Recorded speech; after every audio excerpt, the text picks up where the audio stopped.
really early, so just good morning. That's how we'll start this. So let's talk about pH. Okay, so pH, it's the concentration of hydrogen ions in water.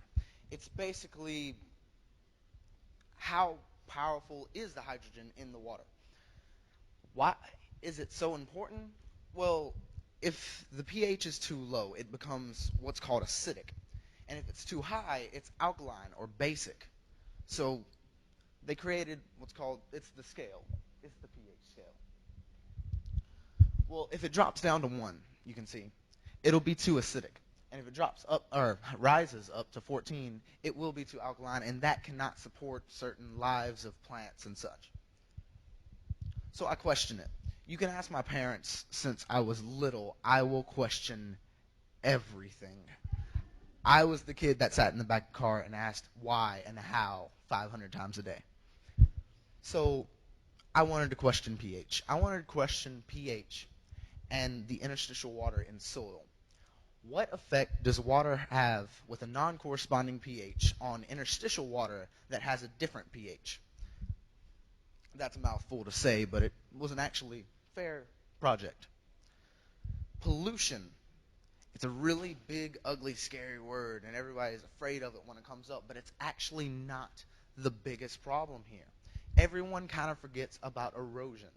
Erosion can be detrimental to this certain thing. Say, like Nikki talked about earlier, the sand erosion, beach erosion. Say there's a sandbar separating two bodies of water.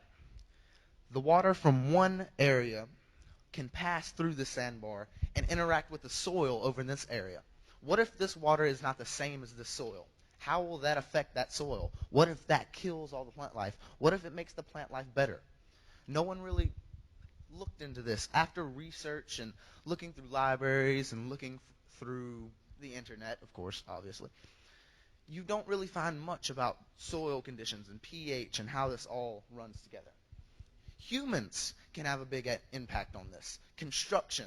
What if we want a new Walmart here? Well, what if our Walmart should have a pond in the background? Everybody likes to go see a pond when they go shop, right? So we move this water over here. All of a sudden, all these plants start dying. Why is that happening? This could be why that's happening. Why you should care? Well, for one, it's Earth. We should care about that, right? Well, the sad thing is, everyone doesn't really care. It doesn't really touch base with them.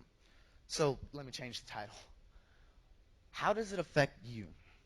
Well, does anybody like going shopping? Groceries? Anybody? Everybody likes groceries? Well, this could affect the plant growth. This could affect how those grow. If your tomatoes are red, if anything grows, if anything's green in your store, somebody changes where that farm is or where that produce grows, and they change it, and all of a sudden the produce section at Walmart starts looking like that. It's not as good, right? Nobody wants to buy that for $5.50. So, my project. I took 2 different soil samples from both the Dauphin Island Sea Lab Beach sand, which is soil, and then I went to the salt marsh and gathered soil samples there. I gathered water from both of these places as well, and I actually did something that was kind of questionable, but I found it to prove actually it was pretty useful. The switch up. I took the water from the Gulf and I took the water from the marsh, and to simulate these 2 different water sources mixing with different soils, I switched the water. I put the Gulf water in the marsh soil and the marsh water in the marsh soil, just to simulate what I'm trying to get to here. That's my reasoning behind the switch up. It made sense to me, and I'm pretty sure it proved worthy of doing. The procedures were fairly simple. I took 6 cups. I put the marsh soil in 3 of the cups. I labeled them to be checked over. The first cup was 3 hours, the second cup was 18 hours, and the third cup was 24 hours. I did the same with the Gulf soil. Now, I added the water after this, and when I did put the soil in here, I had a piece of tubing in each cup. That way I could have an easy extraction point for this water once the time had ran up. And after the time had ran up, 3 hours later, for the first cup, I took a syringe. I put the syringe in the tubing and pulled it out. This was one of the biggest struggles for me. Have you ever tried to pull water through a thin tube out of dirt? It took 30 minutes, a cup. It was terrible. Now, the time frames were 3, 18, 24, and I figured with my hypothesis was that within 18 hours, the pH of the interstitial water, which is the water in the soil, would rise to the pH of the water that came into it. So the time frames were there to set it so I can get to it. This was my method. These were my methods. I had come up with this. This was not based on a different project, and overall they worked out pretty good. I got a different outcome of the project as well, though. This is the data of the beginning pH. The marsh soil started at 7.81. The marsh water was 8. The beach soil was 7.7. And the beach water was 8.5. So that's why I switched it, because 8.5 would affect 7.8 better, and then 8 would affect beach soil just the same at 7.7. Now, here's how it changed over time, and kind of blew my hypothesis out of the water, and I didn't really understand why it did this. The pH level, here's where they start. Here's after 3 hours, which there was no change whatsoever. It was completely the same. Now, at 18 hours, it did something weird. It dropped, and I didn't expect that at all. The interstitial water dropped from being affected by this, and it continued to drop after 24 hours. Well, this rise, but it was still lower than the lowest point, lower than the lowest low, and it was different. It got me. I didn't understand it. It didn't make sense, because why would it drop? It dropped lower than the lowest low in the beginning. So maybe it wasn't being affected how I thought it was affected. I thought it would grow more alkaline, but in all reality, it actually grew more acidic, which is terrible for plants. Could you imagine that? Your roots are in the ground, some new water's coming in, you're like, yay, more nutrients. And then your rhizomes, your roots under the ground, start becoming acidified. That can't be healthy. It's not healthy. It really isn't. My conclusion. This is not a pressing issue right now, but it can be as soon as the next paper is signed to move this water over here, move this soil, open this bay.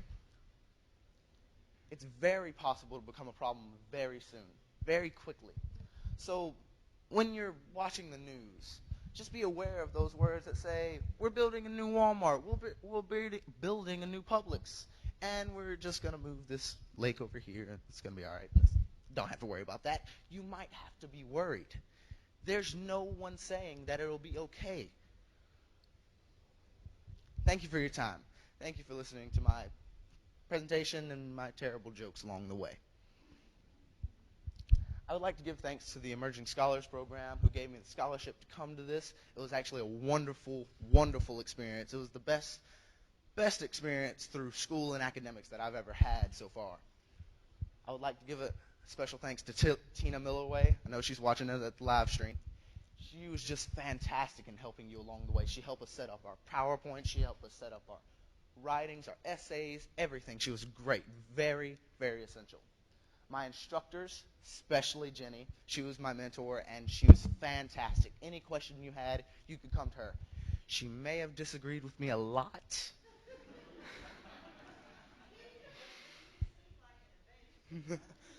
But we eventually got there, and it was fantastic. She's just the best. My counselors are great. All of my counselors. Mai is great. She'll wake up with you at 6:30 in the morning, go down to the beach insane if you need to. Jonathan is great. He's really good to talk to. Danny's always there. Her door is always open. She took me down to the marsh if I needed soil, needed water, and she'll sit there while you take a bucket and scoop and scoop and scoop for the next 10 minutes. So that's basically it. Any questions?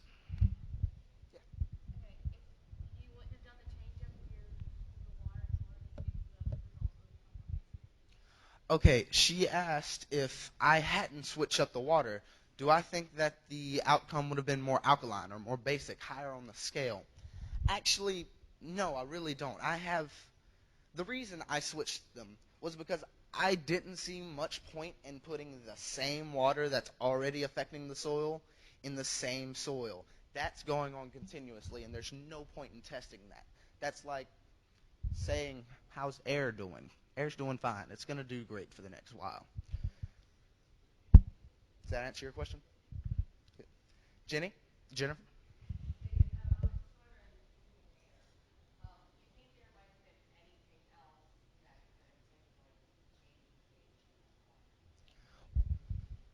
Well, the water samples were stored inside, so there wasn't many things, and there were no plants or anything in the water or in the soil, so it's not like photosynthesis was occurring or anything. So, to my knowledge, I really couldn't think of anything that was affecting it any other way.